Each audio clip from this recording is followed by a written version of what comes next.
ఊరి నుంచి చాలా తీసుకున్నారు, తిరిగి ఇచ్చేయాలి, లేకపోతే లావ్ అయిపోతారు.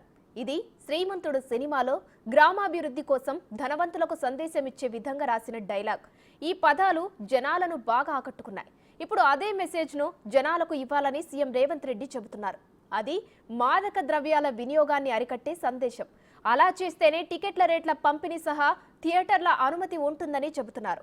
డ్రగ్స్ అంశంలో కఠినంగా వ్యవహరిస్తున్న తెలంగాణ సర్కార్ సీఎం రేవంత్ రెడ్డి చేసిన సూచనలను ఇకపై పాటించనుంది. సినిమా ప్రారంభం నుంచి ముగింపులోగా కనీసం 2 నిమిషాల నిడివి ఉన్న వీడియోను ఇకపై థియేటర్లలో ప్రదర్శించనున్నారు.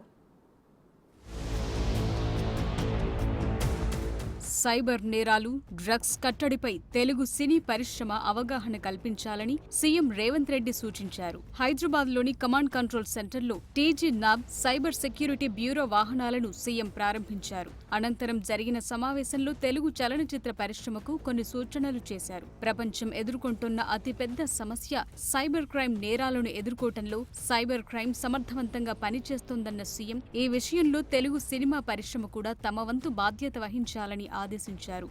డ్రగ్స్తో కుటుంబం, వ్యవస్థ నాశనమవుతాయన్న సీఎం వీటిపై అవగాహన కల్పించాల్సిన బాధ్యత అందరిపైన ఉందన్నారు. ముఖ్యంగా ప్రేక్షకులను త్వరగా ఆకట్టుకునే సినిమా రంగం ఈ విషయంపై మరింత శ్రద్ధ చూపాలన్నారు. ప్రతి సినిమా విడుదల సందర్భంలో నటీనటులతో డ్రగ్స్ కు వ్యతిరేకంగా షార్ట్ వీడియో చేయాలని ఆదేశాలు జారీ చేశారు.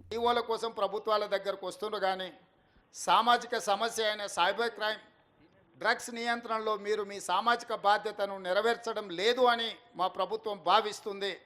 నేను మా అధికారులకు సూచన చేస్తున్నా, రేపు ఎవరైనా కొత్త సినిమా రిలీజ్ అవుతుంది, సినిమా ధరలు పెంచాలి అని ప్రభుత్వం దగ్గరికి అప్లికేషన్ వస్తే వాళ్ళు డ్రగ్స్ నియంత్రణ, సైబర్ క్రైమ్ నియంత్రణలో ఒక అద్భుతమైన వీడియో ఫుటేజ్ను ఆ సినిమాలో ఏ స్టార్స్ ఉన్నారో అదే స్టార్స్తో వాళ్ళు ఒక ప్రోగ్రాం మనకు చేసి ఇవ్వాలి. అది ప్రీ కండిషన్. సమాజాన్ని కాపాడాల్సిన బాధ్యత సినీ పరిశ్రమపై ఉందన్న రేవంత్ రెడ్డి, తెలంగాణలో డ్రగ్స్ మాట వినబడాలంటేనే భయపడాలనే ఉద్దేశంతో ప్రభుత్వం పనిచేస్తున్నట్లు తెలిపారు. ఫ్రెండ్లీ పోలీసింగ్ బాధితులకు మాత్రమే, నేరగాళ్లకు కాదని గుర్తు చేశారు. ఈ నిబంధనలకు సహకరించిన వారికే అనుమతులిస్తామని, ప్రతి థియేటర్లో సినిమాకు ముందు డ్రగ్స్ నియంత్రణపై వీడియో ప్రదర్శించాలని ఘాటుగాని ఆదేశాలు జారీ చేశారు రేవంత్. అలా ప్రదర్శించిన థియేటర్లకే భవిష్యత్తులో అనుమతులు జారీ చేస్తామన్నారు. నేను స్పష్టంగా మా అధికారులకు ఆదేశిస్తున్నాను, ఎంత పెద్దవాళ్ళు ఎవరొచ్చి మనల్ని రిక్వెస్ట్ చేసినా వాళ్ళు సైబర్ క్రైమ్కు సంబంధించి, డ్రగ్స్ నియంత్రణకు సంబంధించి ఆ సినిమాలో నటించిన తారాగణం, ఆ సినిమా ప్రొడ్యూసర్స్ 1.5-2 మినిట్స్ నిడివిగల ఈ సమాజాన్ని పట్టి పీడిస్తున్న వీటికి వ్యతిరేకంగా వాళ్ళు మనకు వీడియో విజువల్స్ తీసుకొచ్చి ఇస్తేనే వాళ్ళకి ఏమైనా వెసులుబాటు సౌలభ్యాలు ఇవ్వాలి. ఎందుకంటే సమాజం నుంచి ఎంతో వాళ్ళు తీసుకుంటున్నారు, సమాజానికి వాళ్ళు కొంతైనా ఇవ్వాలి, అది వాళ్ళ బాధ్యత. అట్లా కాకుండా మేము 100 కోట్లు పెట్టుబడి పెట్టినాం మా సినిమాకు, మేము టికెట్లు పెంచుకొని మేము సంపాదించుకుంటామన్న ఆలోచన ఏదైతుందో మంచిదే, మీ వ్యాపారం మంచిదే, కానీ సామాజిక బాధ్యత. డ్రగ్స్ నియంత్రించకపోతే, ఈ సైబర్ క్రైమ్లను నియంత్రించకపోతే ఈ సమాజమే నిర్వీర్యం అవుతుంది. ఈ సమాజాన్ని కాపాడాల్సిన బాధ్యత, ఈ సమాజానికి సహకరించాల్సిన బాధ్యత సినీ పరిశ్రమ మీద ఉన్నది. మాదక ద్రవ్యాల వ్యతిరేక దినోత్సవం రోజు ప్రముఖ సినీ నటుడు చిరంజీవి ముందుకొచ్చి ఓ వీడియోను రికార్డ్ చేసి పంపించినందుకు సీఎం రేవంత్ రెడ్డి ధన్యవాదాలు తెలిపారు. కొత్త సినిమా విడుదలైనప్పుడు టికెట్ రేట్లు పెంచుకోవటానికి జీవోల కోసం సినిమా యూనిట్ ప్రభుత్వాల దగ్గరకొస్తున్నాయని, కానీ సామాజిక సమస్యలైన సైబర్ క్రైమ్, డ్రగ్స్ నియంత్రణలో తమ వంతు బాధ్యత వహించడం లేదనే భావనలో సర్కార్ ఉందన్నారు. ఇక నుంచి ఎవరైనా కొత్త సినిమా విడుదలవుతున్న సందర్భంగా టికెట్ ధరలు పెంచమంటూ దరఖాస్తు చేసుకుంటే వాళ్లు డ్రగ్స్, సైబర్ క్రైమ్ నియంత్రణకు కృషి చేస్తూ ఒక వీడియో చేయాలనే నిబంధన పెట్టారు. ఇండస్ట్రీలో ఎంత పెద్ద వాళ్లొచ్చి రిక్వెస్ట్ చేసినా సరే ఆ మూవీ తారాగణంలో 1-2 నిమిషాల నిడివిగల వీడియో విజువల్స్ తీసుకొచ్చి ఇస్తేనే వాళ్లకు వెసులుబాటు, రాయితీలు ఇవ్వాలంటూ అధికారులకు ఆదేశాలు జారీ చేశారు. క్యాంపస్ సెలక్షన్స్ లో జాబ్ వచ్చింది, నాన్న కష్టపడింది చాలు, ఇక వాలంటరీ రిటైర్మెంట్ తీసుకోమన్నాడు. అమ్మ కోసం కొంచెం పెద్ద ఇల్లు తీసుకోవాలి, చెల్లిని తనకిష్టమైన మెడిసిన్ చదివించాలి. శేఖర్కి ఇలాంటి కలలు ఎన్నో ఉండేవి, కానీ